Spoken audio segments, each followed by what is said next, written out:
Police character meron. May police character diyan sa MMDA. Kutsa, alam ko ang MMDA, ang dala niyan panikit ah. Bakit ito may baril?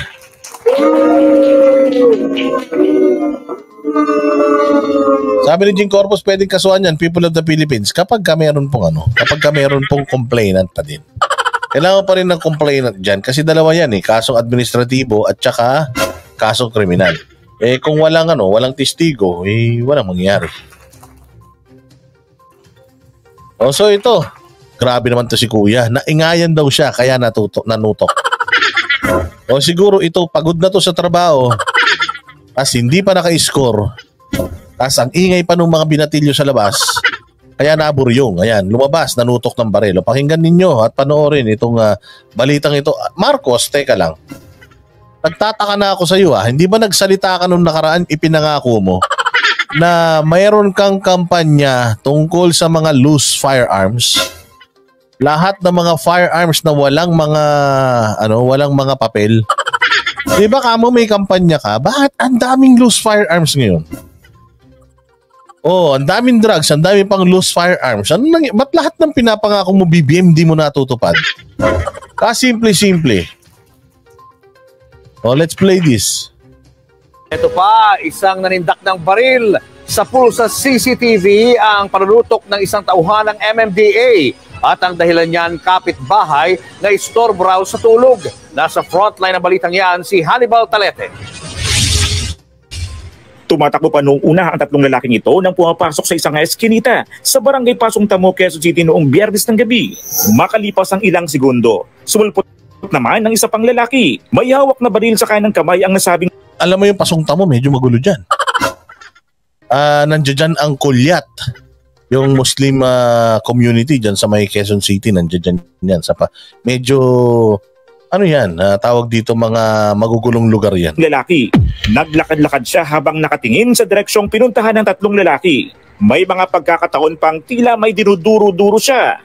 Umalis din naman ang armadong lalaki kalaunan. Nabahala ang ilang nakakitang residente.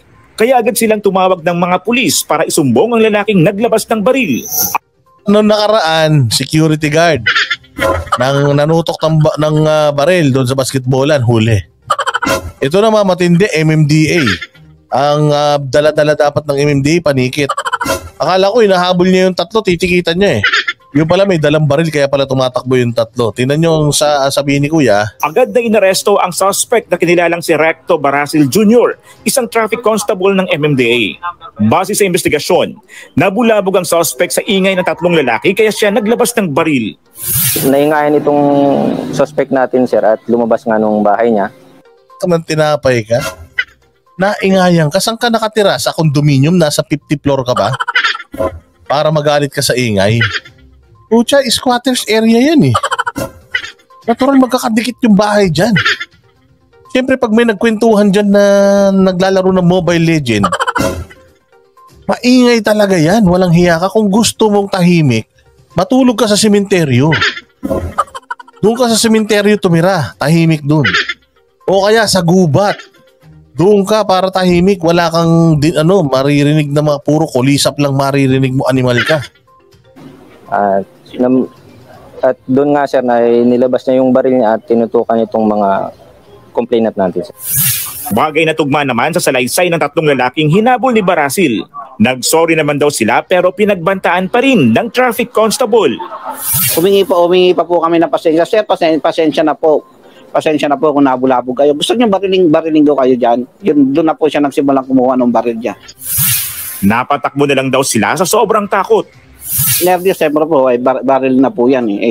Ano pong laban namin sa baril, di hamak na sibilyan lang po kami. Hindi naman itinanggi ng suspect ang panunutok ng baril. Ka mag-face mask, kuya. Ilabas mo yung mukha mo. Mati ka sa mukha mo Nagawa niya lang daw ito dala ng sobrang pagod. Natutulog ako kasi pagod ako, sir, sa tasking sa FIBA. Mo ba dyan? Sa estasyon na ng pulisya may tumitilaok pa? Ibig sabihin, maingay talaga dyan sa lugar nyo. Gusto pala ng tahimik na buhay. Di sana inilubog mo yung ulo mo sa drum ng tubig. Tahimik talaga yan pagka ganyan. Mga bandang alas 10 may pumalabog sa gate ko na ano. Kaya yun sir, alumpangatan ako sir.